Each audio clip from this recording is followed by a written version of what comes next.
Hello, hello. Today I'm joined by someone I work with closely in the Keys. Jimmy Lane is the principal broker and founder of Jimmy Lane Home Team at Island Life Realty Experts. He is my primary broker. I'm proud to be a part of the team and very thankful to be. With 26 years of experience guiding buyers, sellers, investors, and relocators through every kind of market cycle that this island has seen, Jimmy knows the Florida Keys market inside and out. Jimmy, welcome to the show. Thanks, Nick. Thanks for having me. I appreciate it. Thanks for being here, my friend, and thank you for allowing me to be part of the team and all the mentoring you've given me as well along the way. My pleasure. Jimmy, you spent 26 years building a career in one of the most unique places in America. What first drew you to the Keys, and what made you think this is where I belong?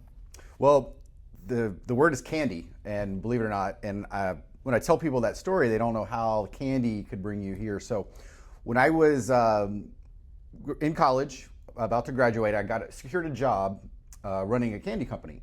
So I was a general manager. I ran 3 stores in Georgia, South Carolina, and North Florida. And after doing that for a while, my best friend from high school, he was working for a big accounting firm, and we were just ready for something different. So he said, why don't we open a new business somewhere? And I said, well, what would we do and where would we do it? And he said, you know, my parents have a house in Key West. And I had never been to Key West before. So we thinking about the business, and I said, well, you know, I know this candy business pretty well. I've been doing it for a couple of years now. And he said, well, let's go to Key West and open a candy store. So that's exactly what we did. We packed up a 24-foot van, put all of our equipment in, our belongings. I had bought my first apartment right out of college, so I sold that. We loaded up our lives and moved to Key West. So here we are. And during that time, you know, I had taken real estate course in my last couple semesters in college, and I really liked real estate. I wanted to go into it, but I had the job as candy man. So went forward with it, and we got to Key West, and I remember we signed our lease, and I remember the commission that the realtor made on the commercial lease, and thinking and looking around where I was, the water was beautiful. I'd never seen water like that. You know, you and I growing up in low country, The dark water. Georgia and South Carolina, the dark, murky water. So I saw that water and I just fell in love immediately. And after a few years, the candy store didn't work out. So when I got that opportunity, I said, you know what? I'm in the right place. I'm going into the business. So I got my real estate license, and 26 years later, I'm still in the business. What was your candy specialty? Pralines. Pralines. Pralines and fudge. And then we also did, we had an ice cream parlor. That was really fun. We were down at what was the Hilton at that point. Now it's the Opal. So we're right there, Sunset. So it was a lot of fun with the kids coming in. We made everything homemade. So it was a lot of fun. And there's a lot of customer service involved, which those kind of skills do, you know, relay and go to what we do now, which is, you know, serving clients. Was there one candy that you specialized in? Pralines, for sure. And I also invented the chocolate praline. So actually, if you go now, we have a place in Key West called River Street Sweets. That was actually the company that I managed. And Really? They have the chocolate pralines there. You can go sample what I invented probably 30 some years ago. So in I know Savannah, what I'm Georgia. getting for Christmas this year. Some homemade Jimmy Lane chocolate pralines. Well, you know, for a while there, after we closed the business, I made those every year, religiously. I got the pot, I made them, I stirred them out of wooden paddle, I laid them out on my granite countertop. I want to film that. And it was hot, I would sweat, and I stopped doing that after a while, but for many years, that's what I did. So don't hold your breath about getting those pralines this year. Maybe next. I'll go buy you some and put them in a box for you. That'll work. That'll work. For someone who's only seen Key West through Instagram photos or a long weekend on Duval, how would you describe what it actually feels like to live here day to day? The real version, not the postcard version. Yeah, well, you know, Key West can really be what you make of it. I mean, when I moved here 30 years ago, the island was much different. I was a much different person. I was in my 20s, so the island has kind of evolved and kind of grown up with me, so to speak. So, but it could be anywhere from a Jimmy Buffett, Captain Tony type experience to just being a family man and doing things like you would do on the mainland. And a lot of people, you know, when I tell people that, you know, we have children here and all of my friends married with kids, they just can't believe that people live here, normal lives generally, like mainland America, and have kids, and you go to sports games, and we travel for tournaments and those kind of things. But so I think that's probably the biggest shock to people, is that there's actually a thriving local community here with schools and sports and all those types of things. And I think that shocks a lot of people because all they see is the Duval Street and the party, and they just kind of assume that that's what we do all the time. And of course, we like to do that. That does come into play, but it's great that we have the community that we have here. I've had people, like friends back home who've never been, that are amazed when I say, like, we have our own hospital. Yeah. They're like, oh, there's a hospital? And then the amount of schools we have. They're like, wait a minute.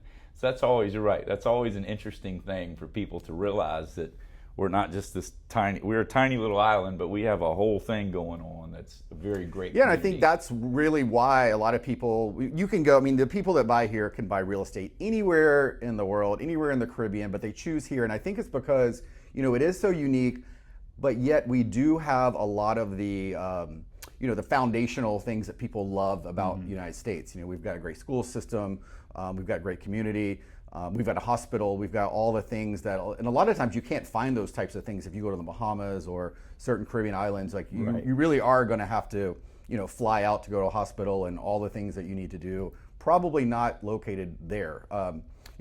Since we're connected by roads here, we can do online shopping, those types of things. I actually, in the past, have done some TV shows for HGTV, and I was in St. John and St. Thomas. And the people living there, time and time again said, we would love to live in the Florida Keys because it's just nice to be able to get in your car and drive to the mainland. And if you're in those places, you just can't do that. And so you really, people talk about rock fever, stuck on the rock here. You really get stuck on a rock when you're in the Caribbean. So it is nice to have those creature comforts that sometimes we take advantage of.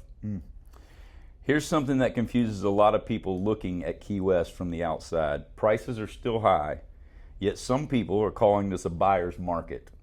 How do you explain that to someone trying to decide whether now is the right time to buy?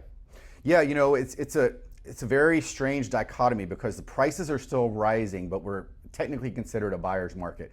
And it's a buyer's market and really in process only, meaning that the time, the negotiations, and the concessions are all a little bit more enhanced than they normally would. However, our luxury market is really still thriving and we're still setting sales records, and that's pulling the average sales price up higher. So both of those things are existing at the same time.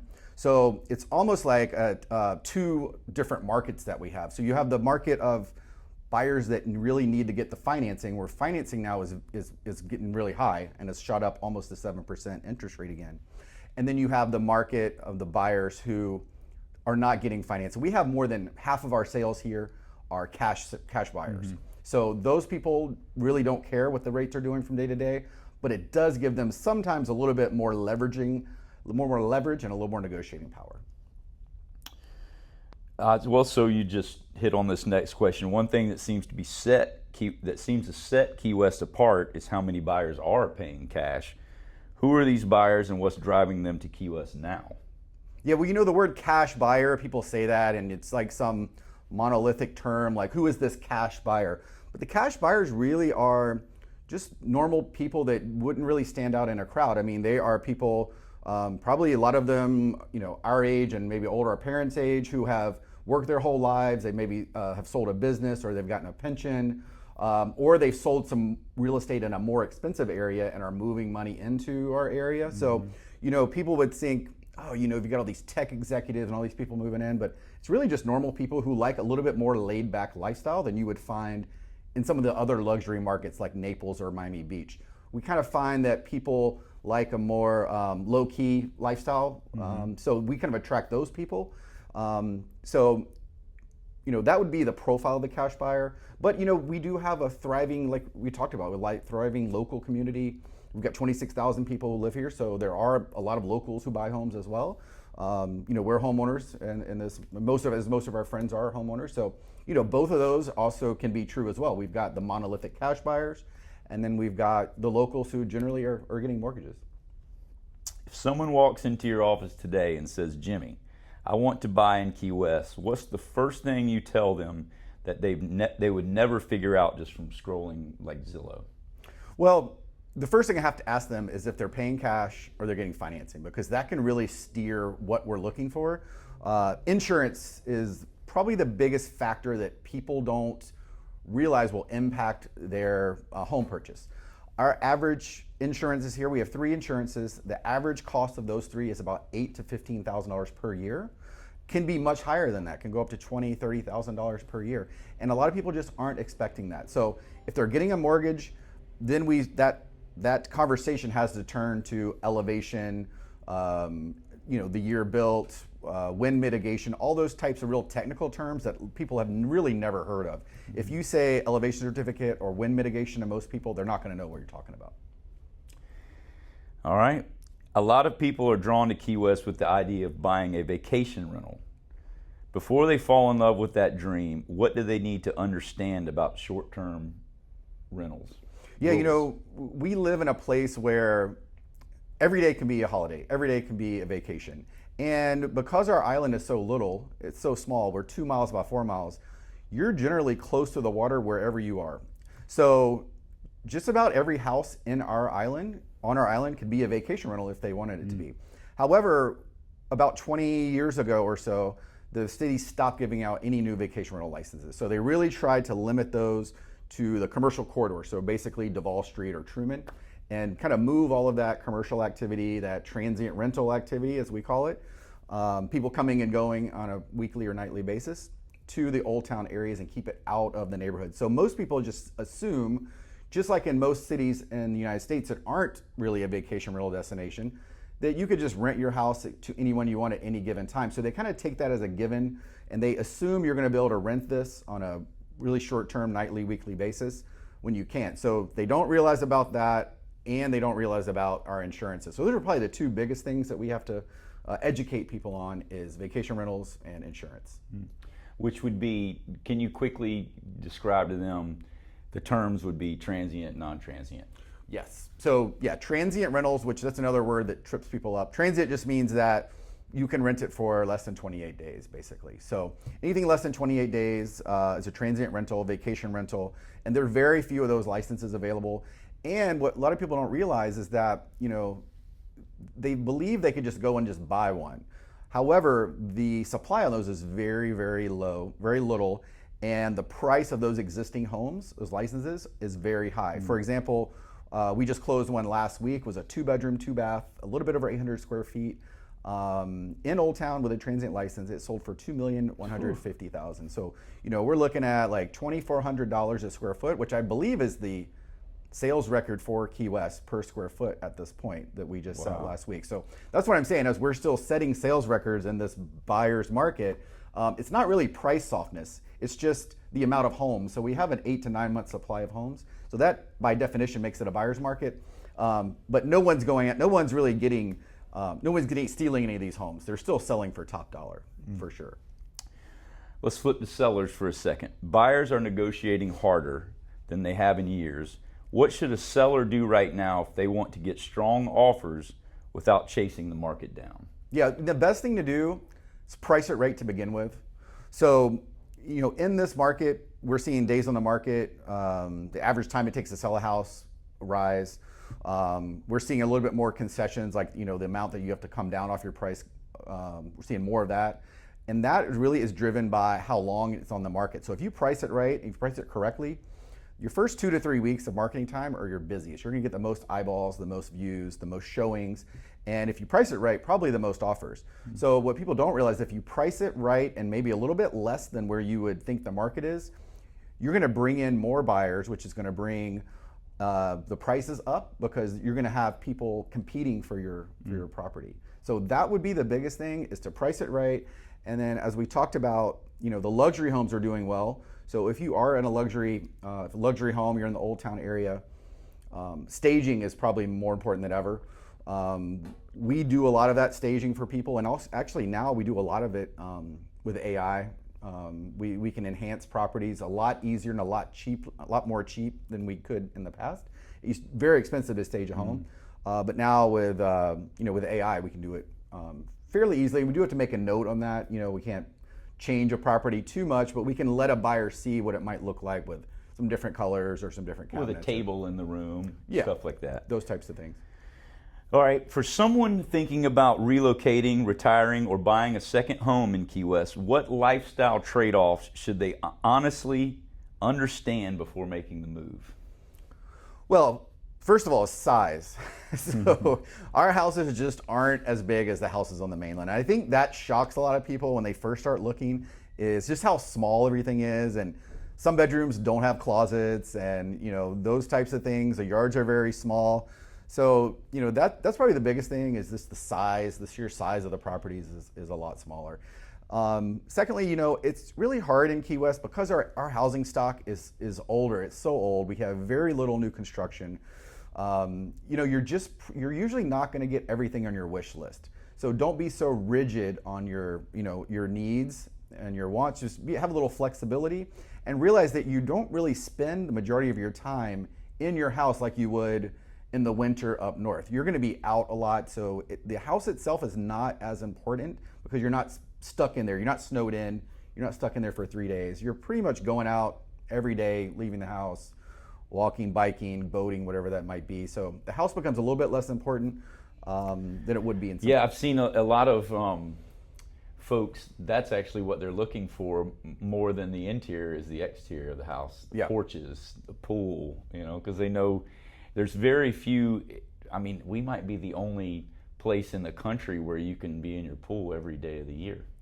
Yeah, and if a property doesn't have a pool, a lot of buyers won't even look at it. They check that box. It doesn't come up on their search. So you can have the most amazing house, big rooms, as much square footage as you want. But if it doesn't have that pool, they're just going to keep on scrolling. So that pool becomes very important. Outside, the pool, the landscaping, that probably drives more sales than the actual house itself, because most people who have spent time here realize they're going to be outside, out by the pool, out in the yard the whole time. So that's a good point. All right. If a buyer or seller could only remember one piece of advice from this conversation, what would you want it to be? Well, I think that, Key West real estate, really, when you look at a property, there's two things to consider. There's the property and then there's the paperwork. So, and the paperwork really determines a lot of times the price of the property. So what I mean by that is if the paperwork isn't right, if the insurances, the elevation certificate, the wind mitigation, if all that stuff isn't up to par, if your house is below base flood elevation, if it doesn't have a newer roof, if it doesn't have impact doors and windows or shutters, it's probably going to really affect the value of the home, because buyers are going to look at that and either they're going to have to pay the exorbitant insurance costs or they're going to have to pay to remedy all those things that we just discussed. So I would say that's the biggest thing, is don't fall in love with a house until you see all the paperwork. Because if you fall in love with a house and you don't see all the paperwork, you can get to a real money pit. Well, thanks for joining us. And again, thanks for letting me be part of the team. Do you have time for our lightning round? I love it. Fast questions, fast answers. Let's you do ready? it. Yeah. Number one, if you could have one last meal in Key West, what would it be and where? Wow, we have so many good restaurants here. Let's see, where would I go? I think that, my favorite dish in Key West is fish tacos. So if I could go anywhere, and there's a lot of great fish tacos on this island, I think I've had just about all of them. I would say Thirsty Mermaid. It's a place that is very close to our office. I see you guys there all the time. I see Kelly there. You just ate there. The product is super fresh. Great fish. I would say fish tacos at Thirsty Mermaid. Great answer. Great staff, ownership, Thirsty Mermaid. Sunset or sunrise in Key West, and where are you watching it from? Well, I think, when I first got here, I would say I was more of a sunset person. And I think, as I've gotten older, it's more the sunrise. And I'd say watching the sunrise on my boat about 10 miles offshore would be the preferred place to do that. That might be the same answer for this next question. What's your favorite local spot in Key West that most visitors never find? The one that you take a good friend on their first visit? Yeah, so this is something that you probably won't have in any of the tourist books. You might find it online in some blogs, but on the right day and the right conditions, if you go out to Woman Key, which is a little island about 10 miles west of here, just a little island in the middle of the ocean. There's a great sandbar there. When there's light wind and you're right on the Atlantic, it's beautiful out there. You'll have sharks come in, you'll have conchs, you'll have Bahamian sea stars, and it's amazing. It looks something like just like it's out of the Bahamas, and it's right here in our backyard. So that's a place where I take people, and they instantly fall in love with the island if you take them out there. Well, if you're ever looking for the coordinates, my wife actually has them tattooed on her arm. Of Woman Key? Of Woman Key. There you have it. Yeah. It's our favorite spot as well. If you could spend one day with anyone, living or dead, who would it be and why? Well, I think that the person who has made the most impact on our lives here in Key West in recent history would have to be Jimmy Buffett. And moving here when I did in the mid to late 90s, Jimmy was still showing up at his bar and other bars and just playing randomly on a Tuesday night with about 20 people, and we saw that quite a bit. I would say Jimmy Buffett, because what he did for this island, and the island that he came to and the island that he left are two totally different things. And I'd say the main driver of that is probably him. And I'm not a huge Jimmy Buffett fan. It's not something I listen to in my car or my boat really a whole lot. But just what he's done for the island and just his lifestyle. I remember as a kid reading his books, Changes in Latitude, and just being enamored with all of that kind of lifestyle. So that would be Jimmy Buffett. Great answer. All right, last one in the lightning round. What is the best piece of advice you've ever been given? Let's see, the best piece of advice would be make yourself irreplaceable. So I was told that by a boss I had early on when I was working summer jobs. Actually, I was a manager at an ice factory in Savannah, and I worked my way up to supervisor there. And he said, you're doing the right things. Make yourself irreplaceable where people can't fire you, and you're an integral part of that organization, and they can't let you go. And that's what I've done. And that philosophy has always propelled me to be the top of my organization, my field, whatever it might be. So that would be it, be irreplaceable. Well, thanks for joining us. You've won your way into the bonus round. Bonus round. One last question. Okay. When we first started working together, you gave me a nickname. What was that nickname? Butter. Correct. So Nick, I've been doing this a long time. I've been a broker. I have a broker's license for about 20 years, but I've acted as a broker, ran companies since 2010. And I've had hundreds of agents. At one point, I had the second largest real estate company in the Keys with over 100 agents.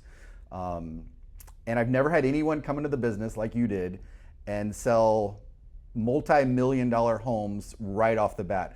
I could barely even keep up. I thought we'd have a much more gradual platform to bring you along, but your first contract was over $5 million. Your first closing was $2 million, and so I've never seen anyone do that quickly. So I called you Butter because you were on a roll. So that's the nickname, and it still sticks to this day. Well, thank you very much, and again, thank you for your mentorship and being a part of Jimmy Lane Realty, Island Life Realty Experts has been awesome, and I look forward to many more closes with you.